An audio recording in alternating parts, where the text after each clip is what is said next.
അതിരപ്പള്ളിയിൽ മസ്തകത്തിൽ മുറിവേറ്റ കാട്ടാനെ മയക്കുവെടി വെക്കാനുള്ള ആദ്യ ദൗത്യം പാളി.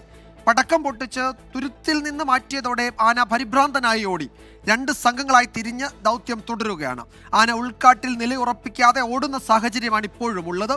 സൂരജ് സജി വിവരങ്ങൾ നൽകും തൃശ്ശൂരിൽ നിന്ന്. സൂരജ്, എന്താണ് പുതിയ വിവരങ്ങൾ? ആനയെ വീണ്ടും കണ്ടെത്താൻ കഴിഞ്ഞിട്ടുണ്ടോ? മയക്കുവെടി വെച്ച് അതിന് അടിയന്തരമായി ചികിത്സ നൽകേണ്ട ഒരു സാഹചര്യമുണ്ട്. അതിന് പറ്റുന്ന തരത്തിൽ കാര്യങ്ങൾ സജ്ജമായിട്ടുണ്ടോ?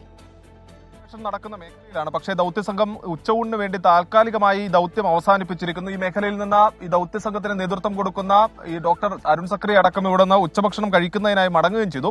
ഇതുമായി ബന്ധപ്പെട്ടുകൊണ്ട് നിർണായകമായ വിവരങ്ങൾ ഇപ്പോൾ പുറത്തു വരികയാണ്. അതായത് ഈ മിഷൻ മുന്നോട്ട് കൊണ്ടുപോകാൻ കഴിയാത്തൊരവസ്ഥയിലേക്ക് കാര്യങ്ങൾ എത്തിയിരിക്കുന്നു എന്നുള്ളതാണ് നമുക്ക് ലഭിക്കുന്ന വിവരം. അതായത് ഈ ആന തീർത്തും വനംവകുപ്പിന്റെ നിരീക്ഷണത്തിന് പുറത്തു പോയിരിക്കുന്നു. അതായത് ഈ തുരുത്തിലായിരുന്നു, ഇവിടെ ഇടതുവശത്തുണ്ടായിരുന്ന ഒരു തുരുത്തിലായിരുന്നു ആന.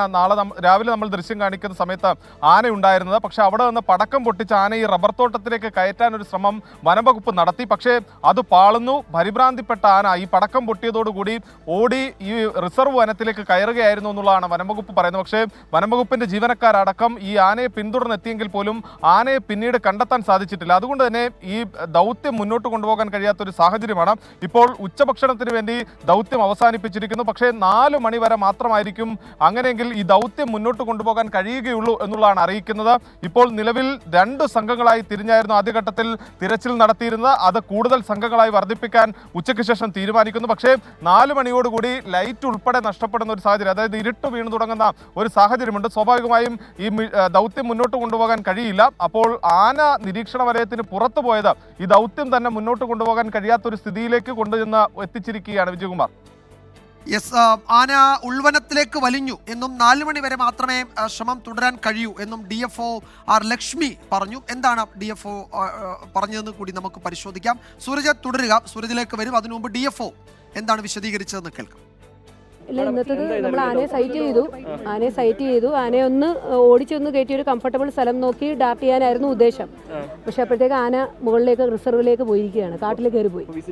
ഇപ്പോൾ സൈറ്റിങ് നമ്മുടെ മിസ്സായി. വാച്ചേഴ്സിനെ നോക്കുന്നുണ്ട്. അത് കംഫർട്ടബിൾ ആയിട്ട് കുറച്ച് താഴെ ഇറങ്ങി വരാൻ ശ്രമിച്ചിട്ടുണ്ടായിരുന്നു. പിന്നെ ആൾക്കാരുടെ പ്രസൻസ് കണ്ടപ്പോൾ മേളിൽ കയറി പോയതാണ്. യെസ്, സൂരജ്, അപ്പോൾ ഈ ആനയുടെ ആരോഗ്യനില വളരെ മോശമാണ്, അവശ്യ നിലയിലാണെന്ന് വനംവകുപ്പ് ഉദ്യോഗസ്ഥർ തന്നെ വ്യക്തമാക്കുന്നുണ്ട്. അപ്പോൾ അതിന് അടിയന്തരമായി ചികിത്സ നൽകേണ്ടതുണ്ട്. പക്ഷേ ഇപ്പോഴത്തെ നിലയിൽ അത് സാധ്യമാകുന്ന ഒരു സാഹചര്യം ഇല്ല, അല്ലേ?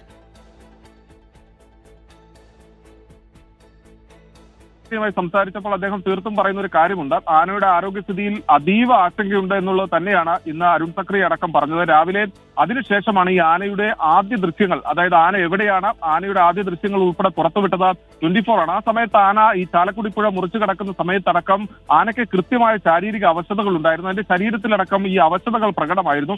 ഇതിനുശേഷമാണ് ഈ വെറ്റിലപ്പാറയിലെ ഈ തുരുത്തിൽ ആനയെ അടുത്തെത്തി ഈ അരുൺ സക്രിയുടെ നേതൃത്വത്തിലുള്ള സംഘം പരിശോധിച്ചത്.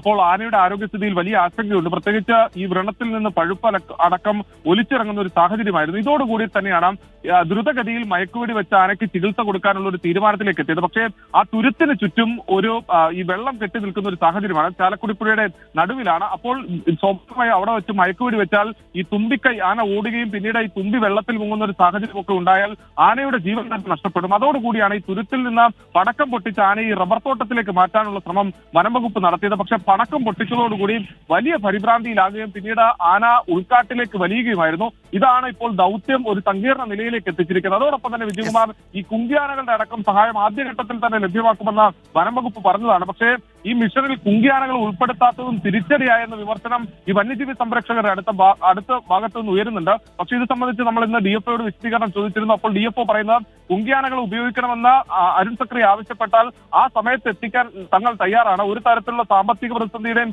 ഭാഗമായല്ല ഈ കുങ്കിയാനകളെ പങ്കെടുപ്പിക്കാതിരുന്നത് എന്നുള്ളതാണ് DFOയുടെ വിശദീകരണം. അതേസമയം സാമ്പത്തിക പ്രതിസന്ധിയെ തുടർന്ന് ബോധപൂർവം ഈ മിഷനിൽ നിന്ന് കുങ്കിയാനകൾ ഒഴിവാക്കുകയാണെന്ന ആരോപണവും ഈ വന്യജീവി സംരക്ഷണം ഉയർത്തുന്നുണ്ട്. എന്തായാലും ഈ മിഷനെ സംബന്ധിച്ച്, ദൗത്യത്തെ സംബന്ധിച്ച് ഏറ്റവും സങ്കീർണതകളിലേക്ക് കാര്യങ്ങൾ പോയിരിക്കുന്നു വിജയകുമാർ.